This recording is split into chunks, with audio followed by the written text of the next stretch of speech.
Chicago in the early 1900s was still a very young town. Almost every level of society passed through the area as the population moved westward. Corruption was accepted with resignation, and respectable businessmen were concerned about survival in the prevailing atmosphere. A campaign for civic improvement was initiated, and businessmen started to become more involved with civic needs. In early 1905, 4 such businessmen met in the office of Gus Lohr, a mining engineer, Hiram Shorley, a tailor, Sylvester Shirley, a coal dealer, and a lawyer named Paul Harris. On that day, born out of the minds of those 4 men, Rotary was established. Rotary started in 1905 in Chicago, and there were 4 individuals, Paul Harris and 3 others, that started the whole thing. They were new businessmen, and they thought, let's get together and meet, and what we will do is promote each other's businesses. And Rotary took off from there. First 6 Rotary clubs, 5 of them ended up being on the West Coast. And in the early days, all of the Rotary clubs that were chartered had to be chartered in a city that had at least 100,000 people in the city. And that's important to us in Santa Cruz, because Santa Cruz, being a city in the 1920s of about 10,000, certainly would not have been allowed to be chartered. November 29, 1921, in San Francisco, the defense rests in the case of the Fatty Arbuckle celebrity murder trial. In Washington, the federal government returns 51 indictments against the country's glass manufacturers, charging them with price fixing. In Santa Cruz, it's another quiet day in paradise. Ebert's Motors on Pacific Avenue is selling the new Cleveland Roadster for $1,350. The Santa Cruz Theater is playing The Face of the World, starring Barbara Bedford, and Wilson Brothers Realty advertises 70 acres for sale 3 miles from downtown, including a 6-room house, barn, chicken coops, chickens included, for only $5,000. At the St. George Hotel on Pacific Avenue, 25 men gather for lunch, constituting the very first meeting of the proposed Santa Cruz Rotary. A few months later, the charter was officially presented, and on June 24, 1922, Santa Cruz Rotary was born. So it was in 1922 that the Santa Cruz Rotary Club ended up being chartered, and they were chartered by the second Rotary Club in the world, which was the San Francisco Rotary Club. I believe that probably a more logical reason that San Francisco chartered our Rotary Club is because going way back even to 1906 and earlier, San Francisco and Santa Cruz had very close business ties. When we think about the powder works in Santa Cruz, it was the powder works that helped build the railroad that connected Santa Cruz and San Francisco. Also, we had the lime kilns, and we had the timber industry. And when San Francisco burned down in 1906, a lot of the businessmen in Santa Cruz did very well by helping the rebuilding of San Francisco. And when we look at the 20s in particular, Santa Cruz was quite a mecca for making movies. Actually, by 1926, there had been over 100 movies made in Santa Cruz, and one of the film companies that had a home base in San Francisco actually had a branch office here in Santa Cruz. So I think that's part of it. And of course, I'm told by actually Marv Jensen that several of the San Francisco Rotarians had summer homes in Santa Cruz, and they were looking for a way to have an excuse to come to Santa Cruz and do a makeup. So logically, I think that's probably the reason that San Francisco is our chartering club. March 1947. In Washington, D.C., Republicans in the House battle Democrats late into the night over tax reforms. The Republicans prevail, slashing taxes by 20%. In Sacramento, a bill proposing a 3,000-mile interstate highway system costing $2.8 billion passes the Assembly. And in Santa Cruz, the weather is clear, the temperature hovers around 67 degrees. At the boardwalk, the Santa Cruz Beach Plunge and Naturatorium, a 250,000-gallon indoor saltwater pool, opens with the slogan, "Now equipped with the most dazzling indoor lighting effects in California." At the Del Mar Theater, California, starring Ray Milland and Barbara Stanwyck, opens, and hobo jungles along the railroad tracks at Neary Lagoon are cleared of structures and the occupants escorted from town. Harry Murray Realty offers a 2-bedroom home on the west side with ocean views for $10,000. And Santa Cruz Rotary celebrates its 25th anniversary. When did you come in? I've been in 50-something years. Been in. Barry Bliss, who was a dentist, he was the one who introduced me. And one thing that I've noticed over the years, though, when you've been in as long as I have, and you want to cherish your friends. So I've been so blessed to get to know these people. And I hope that I'd like to be a blessing to others too if I could. It's just so special because it is so close and you make such great friendships and connections. But it's so big too and throughout the world. And everybody appreciates what it is and what it stands for. And they respect one another. March 1972. In Washington, D.C., President Richard Nixon promises to run a clean re-election campaign. In San Jose, California, the jury for the Angela Davis murder, kidnap, and conspiracy trial is seated. BART officials announced that the transit system, which was over $500 million over budget and more than a year and a half behind schedule, will open by the end of the summer. In Santa Cruz, the Santa Cruz Lumber Company closes down the last of its lumber production. Del Mar Theater is showing Tora, Tora, Tora. Palomar Lincoln Mercury is selling the Mercury Marquis for $4,795. And Nettler & Nettler Real Estate has a 3-bedroom, 2-bath home with a game room on a large west side lot for $27,500. And Bob Rudolph was president.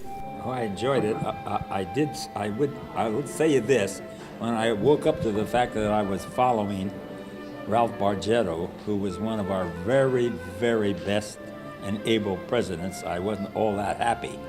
But when you get into the thing, it is an exciting time for you and for the club as well. I'm well known best for getting us thrown out of the hotel where we've had lunch for 100 years, you know. Oh, right. Palomar. Oh, right. That's my claim to fame.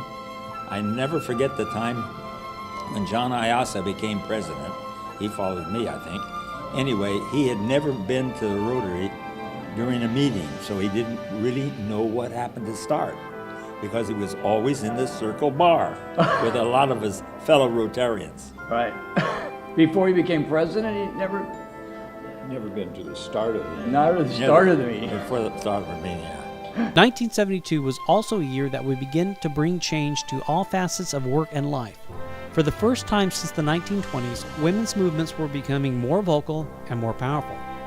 In the early 1970s, they began to push through wage barriers, employment barriers, and then set their sights on joining Rotary. By the end of the 1980s, women had become an integral part of Santa Cruz Rotary, and the men all agreed that Santa Cruz Rotary was better because of it. Women came in my year. Really? I didn't realize that. And there was a fair amount of grumbling from the senior table in the center of the room. I joined Rotary mainly because as the Gray Eagles, I fell in love with those guys. I really did. And there was a little bit, at that time, a little bit of standoffishness about having women in the club. And I thought, you know what, I'm a cut up, you know. And I thought, they're probably worried that we're going to turn this into a garden party.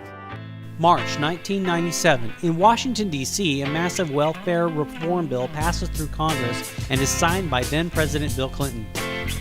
In Los Angeles, the presiding judge in the O.J. Simpson civil trial bans cameras and sketch artists from the courtroom. In Sacramento, Governor Pete Wilson signs an executive order barring illegal immigrants from receiving publicly funded benefits. In Santa Cruz, the city council approves a plan to cut second-growth redwood trees in order to save the historic Cowell lime kilns.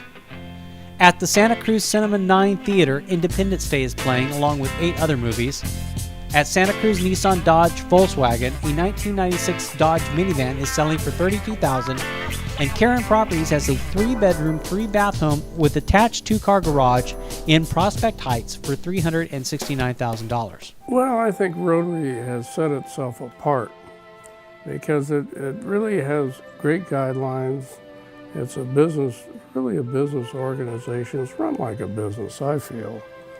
And when they make donations or commitments to organizations, really do it to get an organization up on its feet and help get it funded so it will run forever. And that's one thing I like about it. The other thing is it's not political. It's really an organization to encourage people to make their communities better. Oh, I was 30 when I joined, and I would say the younger the better. Being around people that could be your mentors, inspirers, being involved with people at that level is probably the best thing that a young business person could do. Rotary is so fun. Friday's my favorite day, but looking forward to Rotary on Friday makes it a lot of fun. The detective report is always entertaining, but the neat thing is for a person who is starting a business new in the community, you get to meet with people who are business leaders in the community, who are there to be able to help give you good ideas and mentor. I think it's fantastic that it's been around as long as it has. Being able to have that history of continuously moving forward, striving to do better, is something that I think is fantastic, and it's something that being on the Benevolence and Grants Committee and what have you, you can see where you're helping. You can see where it's moving forward and what the little things we do, like with our fines and the jokes and what have you that we have in the club, you can see where that's helping out and it's making a difference in the community. Say, well, how is the Rotary Club in 2012 different than 90 years ago?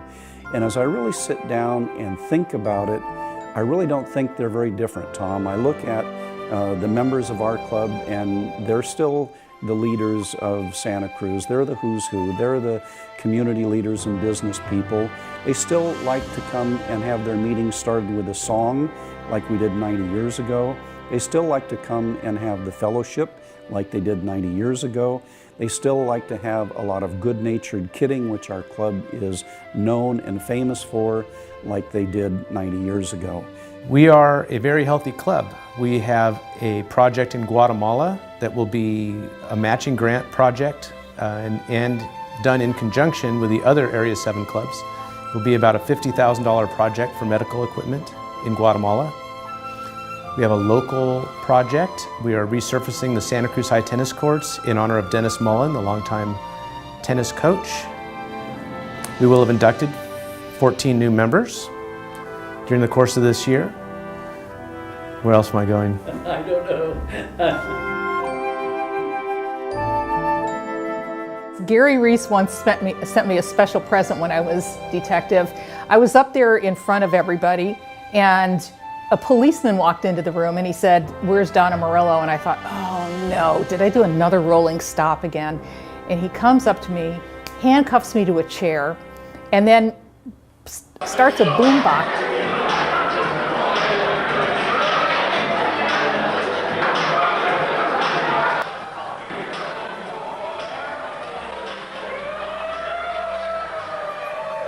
And rips off his police uniform, and he's wearing like Speedos, and he's gyrating in front of me, and my mouth just drops. And you know, he did this whole dance in front of me and everything. Well, Gary did not realize that this was the day that we were awarding high school scholarships. This is going to be difficult here. I was reading in Sunday's paper that some people complain that Santa Cruz is too nudist friendly.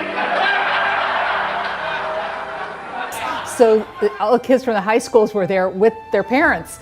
And, you know, everybody thought, oh no, the parents are going to be so upset about this. But actually, Linda Burrows later told me that most of the mothers were up on their tables trying to get a closer look. And in fact, a couple of them stopped me in the parking lot and wanted to know what the tattoo was on his butt. And it was a hummingbird.